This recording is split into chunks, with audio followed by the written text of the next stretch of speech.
एक और मरीज़ ने सवाल किया है कि और के दौरान हज इमराज़ कल्ब की दवाएं अगर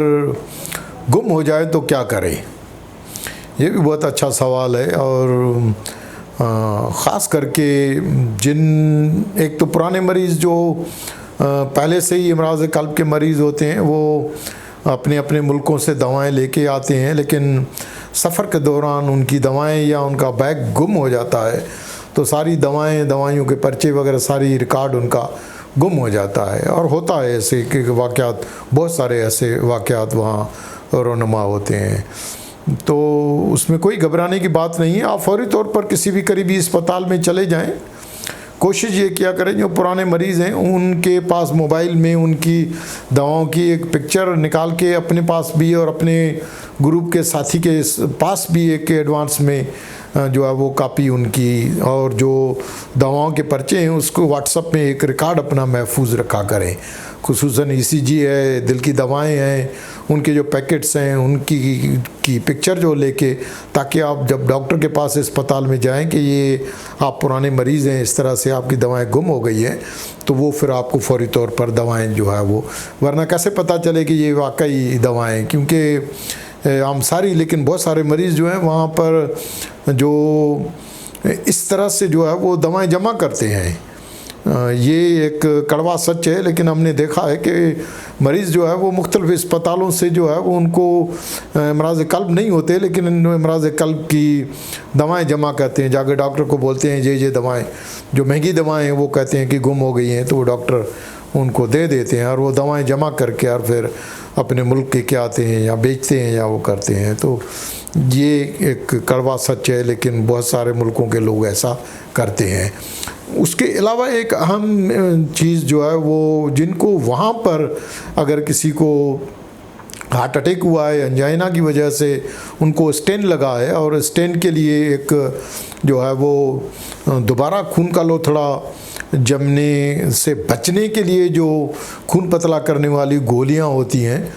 वो गोलियां इंतहाई अहम होती हैं। और अगर दवाएं गुम हो जाएं, क्योंकि चुनाचे वहाँ बिस्तर की कमी होती है, तो हम मरीज़ों को जल्दी डिस्चार्ज करते हैं। तो बहुत सारे मरीज़ जो है वो उनको सही तरह से समझ नहीं पाते हैं कि इनको दवाओं को ये कि अगर छोड़ देंगे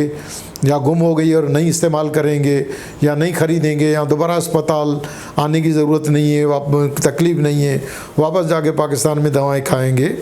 तो ये ऐसा ना करें इस तरह से, क्योंकि ये जो स्टेंट होते हैं, स्टेंट मेटल होता है, उसमें दोबारा अगर दवा नहीं खाएंगे तो दोबारा खून का लोथड़ा वहाँ जम के और स्टेंट थ्रोम्बोसिस की वजह से हार्ट अटैक होने के इम्कानात होते हैं। तो लिहाजा दवाएं अगर गुम हो जाएं या आपकी खाना बंद कर दें या कर दें, तो ये चीज़ जहन में रखनी चाहिए। और अगर गुम हो जाए तो फौरी तौर पर करीबी अस्पताल में जाके उनको डिस्चार्ज समरी का पेपर दिखाएं। अगर डिस्चार्ज समरी का पेपर आपके पास नहीं है तो मोबाइल में सेव करें और वो मोबाइल से उनको दिखाएं, तो वो आपको दवाएं फौरी तौर पर दी जाती हैं। तो ताख़ीर ना करें इन चीज़ों में, अपनी मर्ज़ी ना चलाएं, क्योंकि हमारे लोग जो हैं वो सारे लोग जो हैं वो सब डॉक्टर हैं। हर आदमी अपनी अपनी जो उसके ग्रुप में लोग होते हैं वो भी उनको ऐसे उल्टे सीधे मशवरे देते हैं कि कोई बात नहीं, कुछ नहीं होता, कोई पेट में जलन हो गई तो दवाएँ बंद कर देते हैं, ये हुआ तो ये बंद कर देते हैं। अपनी मर्ज़ी इस तरह से ना चलाएं, और अपनी मर्ज़ी चलाने से कभी कभार जो है वो इमराज़ कल्ब जो है वो जानलेवा साबित हो सकते हैं। एक और मरीज़ ने सवाल किया है कि इमराज़ कल्ब की वजह से जो सांस के मरीज़ होते हैं और दौरान हज अगर उनका सांस बिगड़ने लगे और रात को सोने में मुश्किल हो, पाँव पर सूजन आ जाए और रात को कई तकिए देकर और सोना पड़े, दिल की धड़कन तेज़ हो जाए, खांसी में खून आने लगे, खांसी होने लगे, तो ऐसी सिचुएशन में क्या करना चाहिए। ये जो दिल की सांस की बीमारी के जो पुराने मरीज़ होते हैं, जो जब पाकिस्तान से आते हैं या अपने मुल्कों से आते हैं, तो चुनाचे वो दवाएं इस्तेमाल करते हैं और उनकी हलचल इतनी नहीं होती है, तो वो दवाएं खा के और हल्की फुल्की